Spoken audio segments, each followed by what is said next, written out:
الحمد لله رب العالمين الصلاة والسلام على خاتم النبيين وعلى آله وصحبه أجمعين أما بعد فأعوذ بالله من الشيطان الرجيم بسم الله الرحمن الرحيم قال الله تعالى في سورة بني إسرائيل ذلك مما أوحى إليك ربك من الحكمة ولا تجعل مع الله إلها آخر فتلقى في جهنم ملوما مدحورا أفعصفاكم ربكم بالبنين واتخذ من الملائكة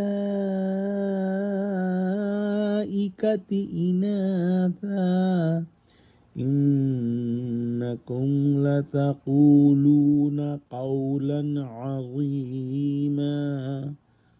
ترجمہ: اے پیغمبر، یہ ان ہدایتوں میں سے ہیں جو خدا نے دانائی کی باتیں تمہاری طرف وحی کی ہیں، اور خدا کے ساتھ کوئی معبود نہ بنانا کہ ایسا کرنے سے ملامت زدہ اور درگاہ خدا سے راندہ بنا کر جہنم میں ڈال دیے جاؤ گے۔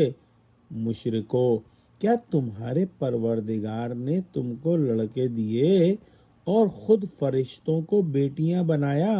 کچھ شک نہیں کہ یہ تم بڑی نامعقول بات کہتے ہو۔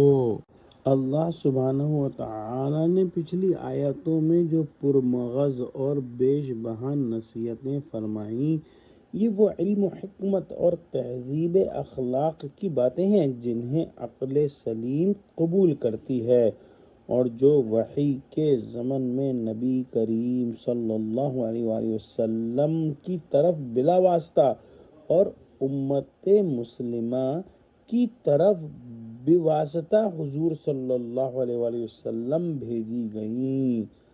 ان تمام نصائح کا بیان توحید سے شروع کیا گیا تھا جب ہم نے پڑھا کہ لا تجعل مع اللہ الہا آخر، اور خاتمہ بھی توحید کی یاد دلاتے ہوئے فرمایا تاکہ قاری سمجھ سکے کہ تمام حسنات کا آغاز و انجام خالص توحید کو ہونا چاہیے۔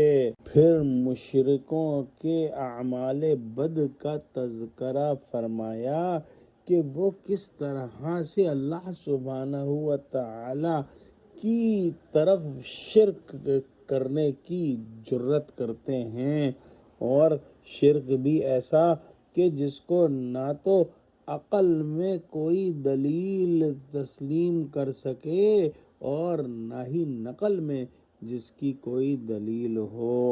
ایک تو خدا کے لیے اولاد تجویز کرتے، اور اولاد بھی بیٹیاں جنہیں خود نہایت حقارت کی نظر سے دیکھتے تھے۔ جو مشرکوں نے بت بنا رکھے تھے، لات، منات، عزا وغیرہ، یہ سب جو ہے وہ مؤنث نام ہیں، اور ان کا عقیدہ یہی تھا کہ یہ جو فرشتے ہیں یہ اللہ سبحانہ و تعالی کی بیٹیاں ہیں، نعوذ باللہ۔ اور یہ بھی کہتے کہ یہ بیٹیاں اللہ کی جناب میں ہماری سفارش کریں گی، اسی وجہ سے یہ ان بتوں کی پوجا پاٹ کرتے تھے۔ یہ نہایت حقارت کی نظر سے خود اپنے لیے بیٹیوں کو دیکھتے اور اللہ کے لیے بیٹیاں تجویز کرتے۔ یہ نہایت بڑی بھاری گستاخی ہے۔ دعا کرتے ہیں کہ اللہ سبحانہ و تعالی ہم کو قرآن کا فہم عطا فرما، ہم کو سچوں سے جوڑے، ہم کو صراط مستقیم پر قائم فرما دے، ہم کو پکا سچا موحد بنا دے، آمین۔ وآخر دعوانا ان الحمد للہ رب العالمین۔ السلام علیکم ورحمۃ اللہ وبرکاتہ۔